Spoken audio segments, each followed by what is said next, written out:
예, 오늘 저에게 주신 하나님의 말씀은 마태복음 4장 17절에서 19절입니다. 먼저 읽죠. 이때부터 예수께서 비로소 전파하여 가라사대 마귀에게 시험 받고 난 뒤입니다. 회개하라, 천국이 가까웠느니라 하시더라. 갈릴리 해변에 다니시다가 두 형제 곧 베드로라는 시몬과 그 형제 안드레가 바다에 그물 던지는 것을 보시니 저희는 어부라 말씀하시되 나를 따라오너라 내가 너희로 사람을 낚는 어부가 되게 하리라 하시니, 처음 부르실 때부터 제자들을 부르시는 목적을 분명하게 밝히시죠. 여기 나를 따라오너라 하실 적에 그 나를 따라오너라가 품고 있는 의미들이 있습니다. 그게 뭐냐면 너희가 지금 틀린 길을 가고 있다 하는 의미도 되고요. 또 한 가지는 내가 길이다. 그래서 날 보고 따라오라는 겁니다. 그래서 나를 따라오라고 얘기하시는 거죠.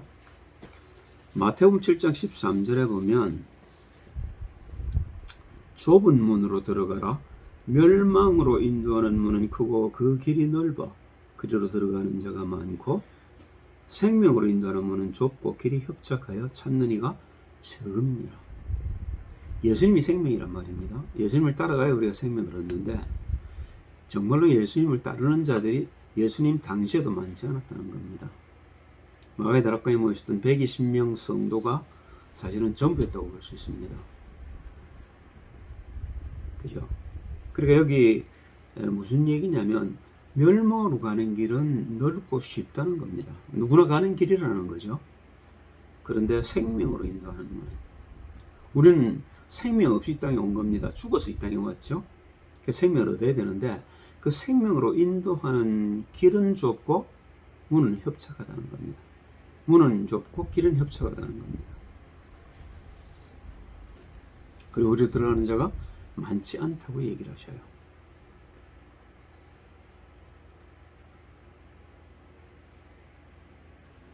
멸망의 길과 생명의 길 사이 대조를 보여주시는 것이죠.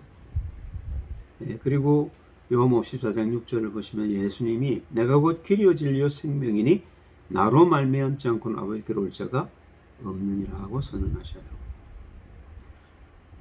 물어봅니다. 예수 믿는 게 쉽습니까?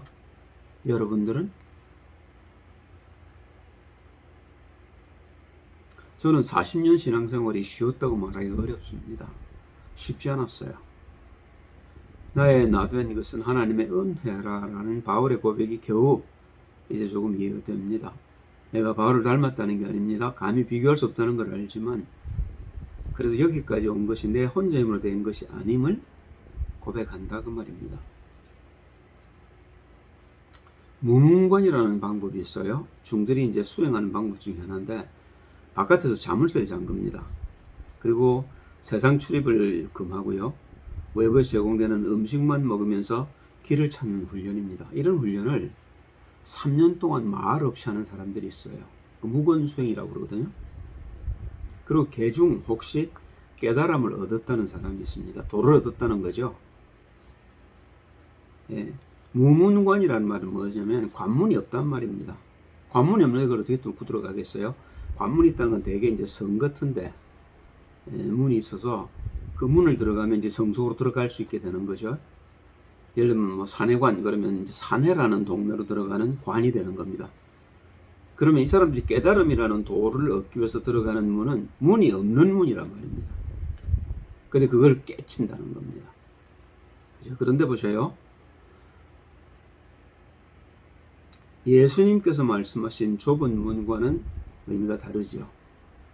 그죠? 예수님이 말씀하시는 좁은 문은 우리의 분명히 방법이 있습니다. 그리로 가면 많은 사람이 얻지는 못할지 몰라도 몇 사람이라도 그 문을 통과해서 주님이 예비하신 복들을 얻을 수 있다는 거죠. 그죠? 여기서 종교하고 신앙의 차이가 납니다. 길을 모르는 사람들은 대개 이제 종교에 붙들리게 되죠. 그리고 종교가 사람을 아주 혹독하게 훈련합니다. 그런다고 구원을 얻는 게 아니란 말입니다.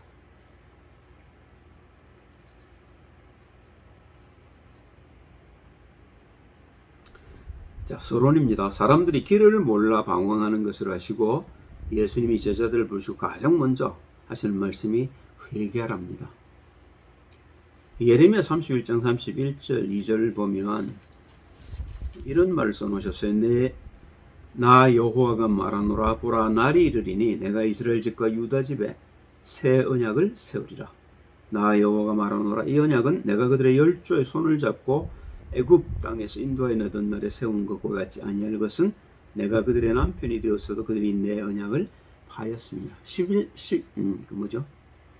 율법을 말하는 거죠. 십계명을 얘기하는 겁니다.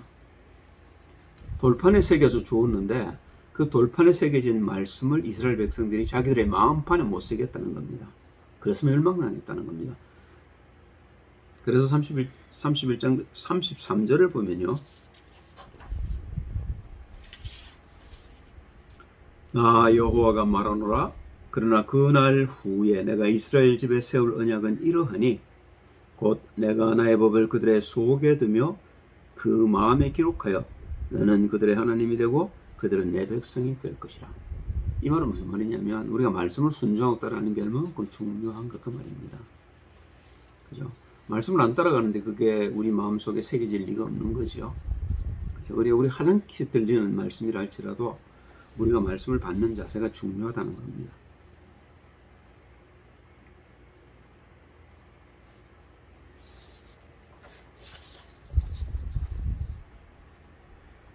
이 사실을 요엘서 2장 13절에서도 찾아볼 수 있죠. 너희는 옷을 찢지 말고 마음을 찢고. 그죠? 회개라는 걸 우리는 되게 그렇게 하지 않습니까? 그죠? 뭐 땅을 치고 무슨 뭐 통곡을 하고 그거 아니라는 겁니다.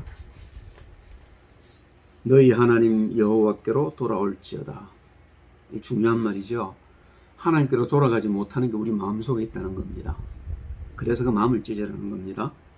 그는 은혜로우시며 자비로우시며 노하기를 더디하시며 인애가 크시사 뜻을 돌이켜 재앙을 내리지 아니하시나니. 우리가 하나님을 떠나 있는 자체가 재앙입니다. 그런데 하나님을 찾는 그때부터 하나님이 우리에게 재앙을 멀리하시고 하나님이 우리가 그 길을 쉽게 갈 수 있도록 우리를 인도해 주시겠다는 겁니다. 예, 로마서 2장 29절을 보면 동일한 얘기를 바울이 하고 있어요. 그죠? 기가 막히죠? 오직 이면적 유대인이 유대인이며 할례는 마음에 할지니 신령에 있고 의문에 있지 아니한 거죠. 그게 몸에 할례를 받은 사람하고 마음에 할례를 받은 사람하고의 차이를 얘기하는 겁니다. 유대인들은 8일 만에 할례를 다 받습니다. 그렇다고 구원받은 거 아니라는 겁니다. 그죠? 그래서 할례는 마음에 할지니 신령에 있고 그게 영적인 거라는 겁니다. 의문에 있지 아니한 것이라. 이건 율법에 대한 얘기입니다. 그 칭찬이 사람에게서가 아니 오직 하나님에게로서니. 이제 본론입니다. 마태복음 4장 23절은 예수께서 하시는 일을 보여줍니다. 예수께서 온 갈릴리에 두루 다니사 저희 회당에서 가르치시며 천국 복음을 전파하시며 백성 중에 모든 병과 모든 약한 것을 고치시니.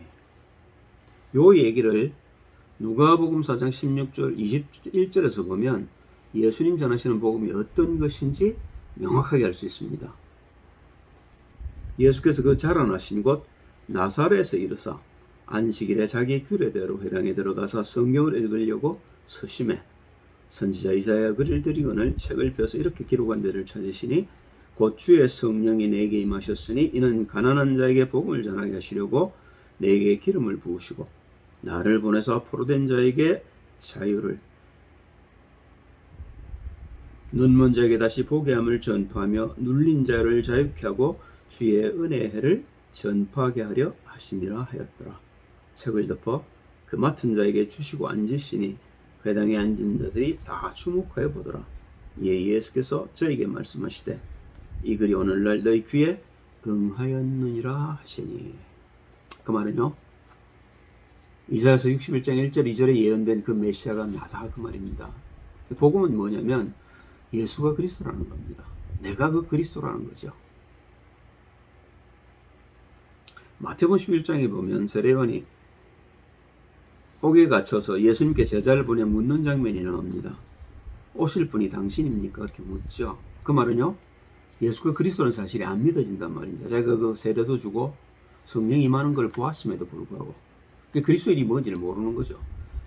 요한의 생각에는 내가 어떤 사람인데 예수가 그리스도면 나를 구출해 주지 않고 이대로 그냥 두냐 이 말인 겁니다. 당신이 정말로 그리스도가 맞냐 이제 그래서 물어보는 겁니다. 그런데 예수님의 대답은 좀 다르죠.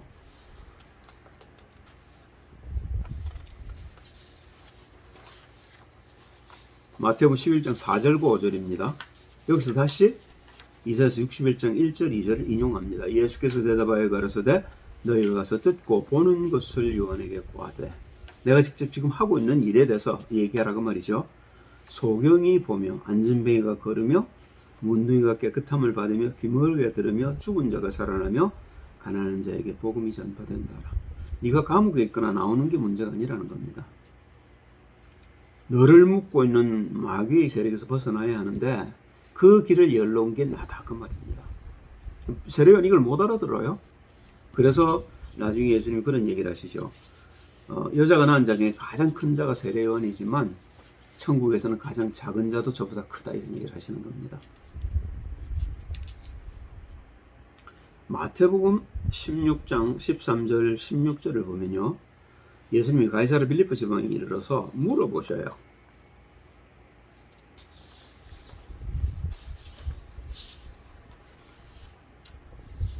사람들이 나를 누구라냐? 그러니까 이제 세례요한입니다, 엘리야입니다, 어떤 이는 예레미야입니다, 아니면 그런 선지자 중에 하나입니다, 이렇게 얘기를 하죠. 제자들에게 한 번 더 묻습니다. 왜냐하면 예수님은 그런 분이 아니니까요. 너희는 나를 누구라느냐? 시몬 베드로가 대답하여 가로되 주는 그리스도시요 살아계신 하나님의 아들입니다. 다행히 베드로가 예수는 그리스도라고 고백합니다. 이 고백을 들은 예수님이 자신이 해야 할 일과 제자들이 해야 할 일들을 알려주시지요. 마태복음 16장 21절에서 28절입니다. 이때로부터 예수께서 그리스도께서 자기가 예루살렘에 올라가 장로들과 대제사장들과 서기관들에게 많은 고난을 받고 죽임을 당하고 제3일에 살아나야 할 것을 제자들에게 비로소 가르치시니, 베드로가 예수를 붙들고 간하여 가로되 주여 그리 마옵소서, 일이 결코 주에게 미치지 아니하리이다. 예수께서 돌이키시며 베드로에게 이르시되 사단아 내 뒤로 물러가라, 너는 나를 넘어지게 하는 자로다. 베드로가 지금 말귀를 못 알아듣는다 그 말이죠. 예수님은 죽으러 오셨는데 죽지 말라니까 하나님 일을 생각하는 게 아니고 사람 일을 생각한다고 꾸짖습니다.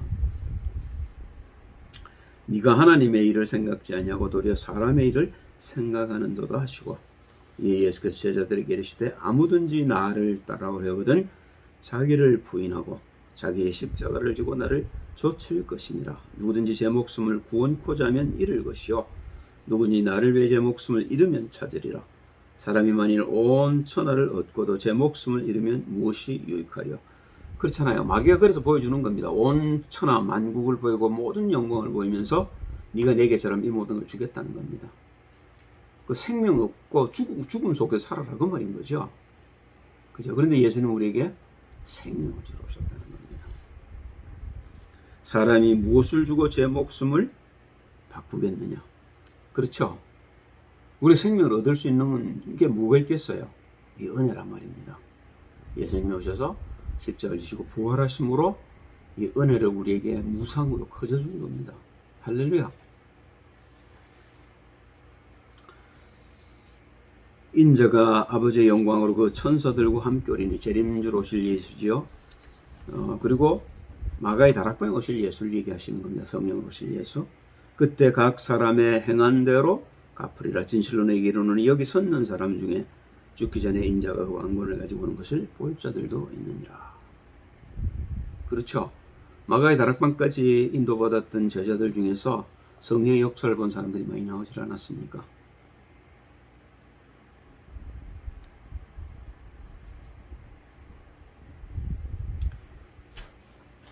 예수님께서 유월절에 예언된 어린 양으로 죄를 해결하시는 장면이 요한복음 19장 30절에 기록되어 있습니다. 예수께서 신 포도주를 받으신 후 가라사대 다 이루었다 하시고 머리를 숙이시고 영혼이 돌아가시니라. 똑같은 사건을 마태는 27장 50절 51절에서 이렇게 기록하고 있습니다. 예수께서 다시 크게 소리 지르시고 다 이뤘다고 말이죠. 영혼이 떠나시다. 이에 성소유장이 위로부터 아래까지 찢어져 둘이 되고 땅이 진동하며 바위가 터지고 드디어 죄가 해결됐단 말입니다. 이사야서 59장 1절 2절 말씀의 성취를 보는 거죠. 여호와의 손이 짧아 구원치 못하심도 아니요 귀가 둔하여 듣지 못하심도 아니라 오직 너희 죄악이 너희와 너희 하나님 사이를 내었고 너희 죄가 그 얼굴을 가리워서 너희를 듣지 않게 하시니 그 말은요 하나님이 죄를 해결하는 방법은 따로 있었다는 말입니다. 그래서 예수님 우리 죄를 대속하시고 그 예수님의 공로로 말미암아 우리 하나님을 만나는 길이 열렸다는 겁니다. 자, 이런 예수께서 마태복음 28장 18절 20절에 보시면 부르신 목적을 다시 한번 깨우시지요. 예수께서 나와 일러 가라사대 하늘과 땅의 모든 권세를 내게 주셨으니 그러므로 너희는 가서 모든 족속으로 제자를 삼아 아버지 아들과 성령의 이름으로 세례를 주고 내가 내게 분부한 모든 것을 가르쳐 지키게 하라. 볼지어다 내가 세상 끝날까지 너희와 항상 함께 있으리라 하시니라. 그리고 복음만이 구원받는 길임을 아는 제자들이 해야 할 일입니다. 처음 부르실 때 하신 말씀이죠. 예수님이 마가복음 그걸 다시 한번 강조합니다. 마가복음 16장 15절에서 20절이지요. 또 가라사대 너희는 온 천하에 다니며 만민에게 복음을 전파하라. 믿고 세례를 받는 사람은 구원을 얻을 것이요 믿지 않는 사람은 정죄를 받으리라. 믿는 자들에게는 이런 표적이 따르리니 곧 저희가 내 이름으로 귀신을 쫓아내며 새 방언을 말하며 뱀을 집으며 무슨 독을 마실지라도 해를 받지 아니하며 병든 사람에게 손을 얹은 즉 나으리라 하시더라. 주 예수께서 말씀을 마치신 후에 하늘로 올리우사 하나님 우편에 앉으시니라. 제자들이 나가 두루 전파할세 주께서 함께 역사하사 그 따르는 표적으로 말씀을 확실히 증거하시니라. 결론입니다. 예수님께서 처음부터 제자를 부르신 목적을 이루기 위해 우리가 해야 할 일을 일러주시죠. 그 첫째가 누가복음 24장 44절 49절입니다. 또 이르시되 내가 너희와 함께 있을 때에 너희에게 말한 바 곧 모세의 율법과 선지자의 글과 시편의 날을 가리켜 기록된 모든 것이 이루어져야 하리라 한 말이 이것이라 하시고 이에 저희 마음을 열어 성경을 깨닫게 하시고 또 이르시되 이같이 그리스도가 고난을 받고 제3일에 죽은 자 가운데서 살아날 것과 또 그의 이름으로 죄사함을 얻게 하는 회개가 예루살렘으로부터 시작하여 모든 족속에게 전파될 것이 기록되었으니 너는 이 모든 일의 증인이라. 볼지어다 내가 내 아버지의 약속하신 것을 너에게 보내리니 너희는 위로부터 능력을 입히올 때까지 이 성에 이유하라 하시니라. 사도행전 1장 3절 8절에 예수님이 한 번 더 강조하셔요. 해 받으신 후에 또한 저희에게 확실한 많은 증거로 친히 사심을 나타내사 40일 동안 저에게 보이시며 하나님 나라의 일을 말씀하시니라.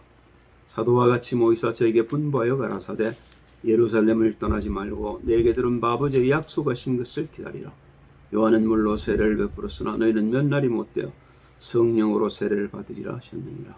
저희가 모였을 때 예수께 묻자고 가로되 주께서 이스라엘 나라를 회복하심이 이때니까니 가라사대 때와 기한은 아버지께서 자기의 권한에 두셨으니 너희 알 바 아니요 오직 성령이 너희에게 마시면 너희가 권능을 받고 예루살렘과 온 유대와 사마리아와 땅 끝까지 이르러 내 증인이 되리라 하시니라.